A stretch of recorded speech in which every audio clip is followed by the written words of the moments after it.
L'automatisation a fait naître de nouveaux besoins au sein des agences qui doivent tout mettre en œuvre afin d'assurer l'expertise et la compétence de leurs équipes pour faire face aux attentes de leurs clients. Cependant, dans un contexte où le recrutement de nouveaux talents devient un véritable défi, comment valoriser l'adaptabilité et l'agilité des agences auprès de leurs clients? Bonjour Sylvain. Bonjour. Bonjour Erwan. Bonjour. Alors, première question, et Sylvain, je te demanderai d'y répondre en tout premier lieu. Selon toi, l'automatisation, est-ce que ça induit des attentes différentes en termes de compétences au sein des agences? La réponse va être facile, c'est oui et non. Alors, oui, évidemment, parce que l'automatisation dans les plateformes, quelle que soit la plateforme, induit des modus operandi différents, etc., etc.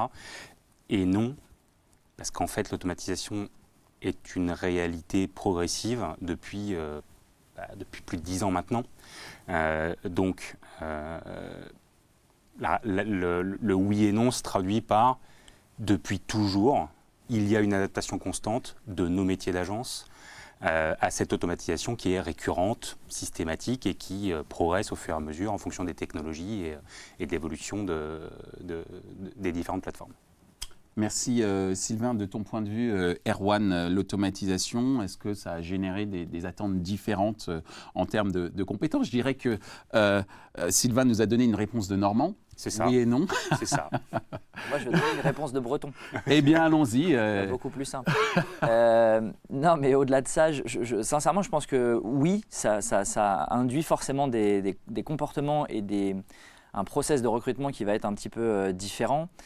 Notamment parce que qui dit automatisation dit qu'aujourd'hui, quand on gère une plateforme comme Google Ads par exemple, on va avoir des gens qui vont avoir des profils très analytiques, qui vont avoir des profils qui vont être capables d'analyser finalement ces résultats, mais aussi des profils qui vont être en capacité de gérer la plateforme, de mettre en place les optimisations sur le sujet et qui peut-être vont être un peu moins bons à l'explication du résultat et à aller chercher des facteurs connexes qui expliquent cette performance. À partir du moment où une grosse partie de ton travail est automatisée, il va bien falloir développer d'autres compétences. Et des compétences qui vont être justement autour de ton métier, donc de reconnecter la concurrence à ce qui se passe, de reconnecter le business de ton client à ce qui se passe, et de pouvoir essayer aussi de nourrir l'algorithme. Non, alors plus seulement avec, on va dire, des choses un peu tangibles de médias, mais avec vraiment tout l'écosystème du client et essayer vraiment de se pencher sur comment est-ce que je peux donner à cet algorithme le meilleur pour en tirer le meilleur des résultats. Et tout ça, il va falloir l'expliquer. Parce qu'en plus, les résultats en tant que tels, on a de plus en plus de mal à les expliquer puisqu'on a de moins en moins d'insights. Donc c'est un peu un funambule qui essaye de faire son métier. Quand ça marche, tout va bien, on est le héros et le champion. Par contre, quand ça ne va pas, là, on va nous demander pourquoi. Et étant donné que les insights sont de moins en moins importantes dans les plateformes, c'est là où c'est compliqué. Et c'est là où je pense qu'on va avoir besoin de gens qui vont être en capacité de faire à la fois du conseil et à la fois de l'opérationnel, mais dans la même personne. Là où souvent, aujourd'hui, on a cette dichotomie entre la personne qui fait du conseil, la personne qui fait de l'opérationnel. Je pense que demain, tout ça va fusionner en espèce de super agent de la performance. Et donc, forcément, il faut repérer les talents qui, aujourd'hui, sont capables de faire cette fusion, ce qui ne sera pas donné à tout le monde. Merci Erwan. Sylvain, qu'est-ce que ça t'inspire, ce que vient de nous expliquer Erwan sur cette recherche de talent un peu plus analytique, un peu plus orienté conseil, une sorte de technico-commercial consultant? Je ne sais pas si ça peut se dire, mais qu'est-ce que ça t'inspire de ton côté? C'est totalement vrai et je reviens sur ma réponse de Normand. En fait, la qualité d'une agence, en tout cas comme nous on la perçoit et ce qu'on a toujours essayé de faire, c'est justement d'enlever aux clients la complexité de gestion. Et pour ça, on a besoin de gens, quoi qu'il arrive, qui comprennent le business du client, qui sont capables de transmettre ou de retranscrire ses besoins clients en une application technique et technologique dans les plateformes, sur l'activation média et effectivement sur l'analyse. Erwan a tout à fait raison, il y a un véritable besoin supplémentaire d'analyse qui est dû à l'automatisation, certes, mais qui est dû à un autre phénomène également, qui est un phénomène je dirais, de maturité de plus en plus fort des annonceurs, ce qui est absolument sain. Et là où il y a 5 ans ou même moins, en face de nous ou avec nous, chez nos clients, On avait des équipes de 1-2 personnes. Maintenant, on se retrouve avec des gens extrêmement formés, extrêmement brillants, extrêmement compétents sur leur secteur, donc qui sont en challenge perpétuel et qui demandent un niveau d'analyse encore plus poussé. Donc en fait, on doit faire évoluer nos compétences, les compétences de nos consultants sur cette capacité à comprendre le business du client et des clients pour en tirer la substantifique moelle qui va faire que les médias sont plus performants derrière. Erwan a également raison sur cet aspect compétences data, compréhension des algorithmes, parce que la clé, elle est sur comment dompter ces algorithmes et les expliciter correctement en quoi telle ou telle modification des données entrantes va permettre une meilleure performance. Merci Sylvain. Alors tu as évoqué la notion de complexité de gestion, hein, je reprends tes termes, le fait aussi de mieux comprendre le business de client. On a évoqué avec toi Erwan cette notion de data qu'il faut savoir interpréter, analyser et pourquoi pas également, et c'est même pas pourquoi pas, c'est une obligation d'en faire des recommandations auprès du client. Donc tout ça, ça réclame, je vais sortir un mot-clé qui a fait Flores dans les années 2000, ça demande beaucoup d'agilité. Hein, donc cette accélération de l'automatisation, comment ça se traduit, j'allais dire, au quotidien, notamment à travers ce fameux concept d'agilité dont doivent faire preuve les agences, de ton point de vue, Sylvain? Alors, l'agilité, ça fait partie de l'ADN. En tout cas, chez nous, c'est quelque chose qu'on essaye de capter dès le début chez nos collaborateurs. C'est presque un critère de recrutement et l'agilité presque intellectuelle de pouvoir, dans un premier temps, naviguer d'un secteur à un autre par rapport aux clients. Et ça, c'est absolument fondamental chez nous et dans notre façon d'approcher le business, parce qu'on est persuadé que quelqu'un qui comprend le métier des services va être encore plus performant s'il doit s'adresser à des gens qui vendent des produits ou des retailers. Ça, c'est un premier niveau d'agilité intellectuelle sur la compréhension de secteur, etc., même si après, il y a des spécialisations. Après ça, ce qu'on essaye de mettre en œuvre sur la sélection et sur la formation et l'évolution de nos collaborateurs, c'est une agilité, je dirais, dans une matrice à 3 axes. Cette capacité que les collaborateurs d'aujourd'hui auront à évoluer et à progresser vers le monde de demain. D'un point de vue géographique, on a la chance d'être une boîte un peu internationale, ça c'est un premier point, mais également dans l'aspect expertise, et là on rebondit sur l'automatisation. Quelqu'un qui a travaillé pendant 2 ans sur l'algorithme de Google Ads, demain quand il va devoir travailler sur une CDP, une Customer Data Platform ou des flux produits, sera beaucoup plus pertinent, non pas parce qu'il sera déjà formé, c'est simplement parce qu'il aura vu d'autres choses et donc aura cette agilité intellectuelle. Et le troisième axe de cette matrice d'agilité chez nous, c'est l'évolution des métiers. On est persuadé que pour que nos consultants soient meilleurs pour nos clients, on doit les faire passer d'un métier à un autre, que ce soit un métier de management, que ce soit un métier même de fonction support, j'ai horreur du terme, mais à la finance ou au marketing. Tout ça pour les nourrir et les faire profiter justement d'expériences nouvelles qui vont les faire gagner en agilité et donc en capacité de réaction quand ils vont être confrontés à des nouveaux problèmes, que ce soit des problèmes chez nos clients ou des nouvelles technologies qui vont continuer à apparaître et les évolutions technologiques des plateformes, comme je le disais tout à l'heure, vont continuer à arriver et l'automatisation va continuer à progresser.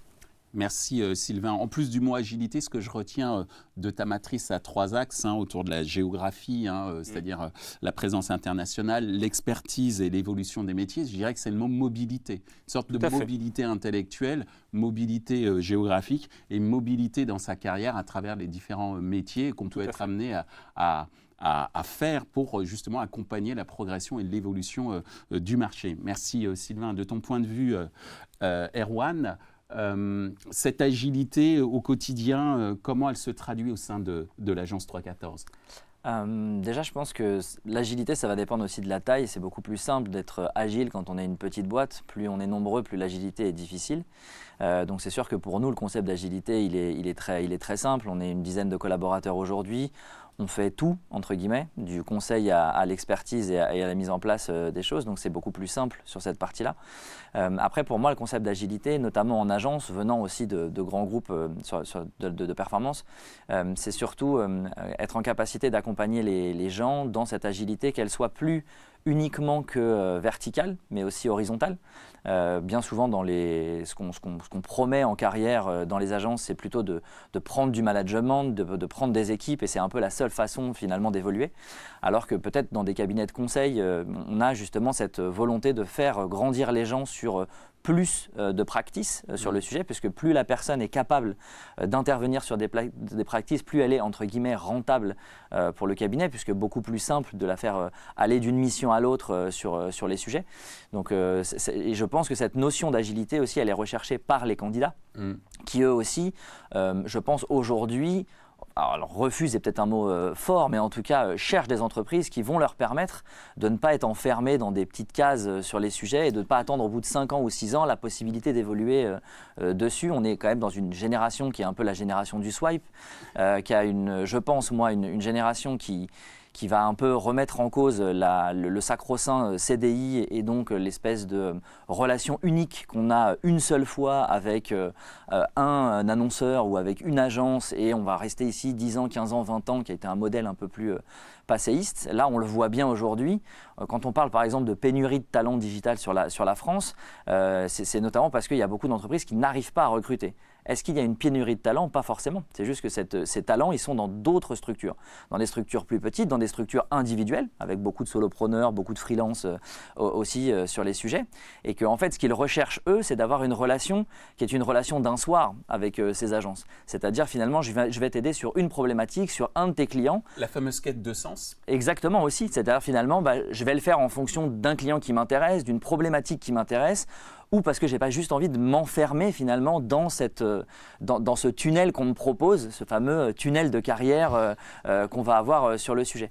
Et donc forcément, je pense que ces nouvelles générations, elles vont nous demander à nous d'être agiles. C'est-à-dire de comprendre que finalement, tous les talents ne peuvent pas être dans ton entreprise. C'est plus possible aujourd'hui. Celui qui dit qu'il a les meilleurs talents digitaux du marché ment forcément. Et si notamment il le cherche, bon courage à lui, parce que je pense qu'il n'y arrivera pas. Et donc justement, je pense que l'agence de demain sera l'agence qui sera la plus agile pour connecter ses talents et les talents de l'externe.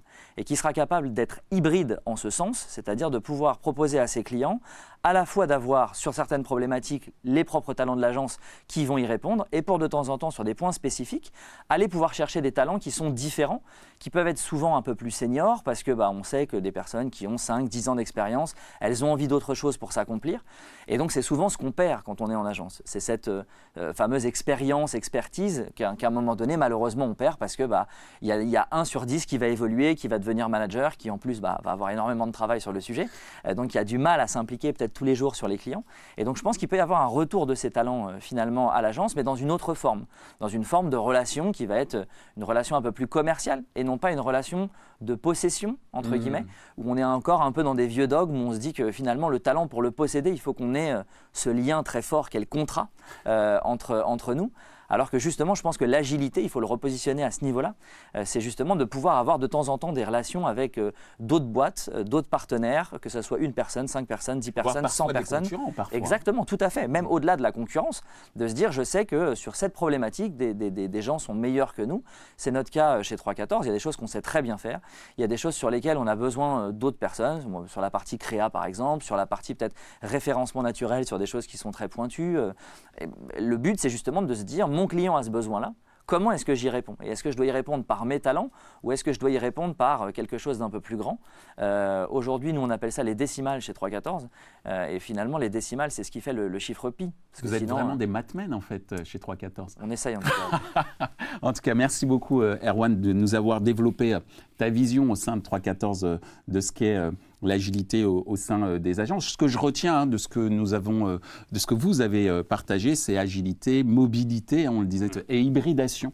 Hybridation des idées, hybridation des talents. On devient tous, j'allais dire, polyvalents dans nos différentes fonctions. En tous les cas, Sylvain et Erwan, merci de nous avoir éclairés sur les capacités de devenir de plus en plus agile face ou avec, plutôt que face, avec l'automatisation qui induit justement des nouvelles compétences. Et en tout cas, le succès de vos agences le démontre tous les jours. Donc merci d'avoir partagé vos idées avec nous.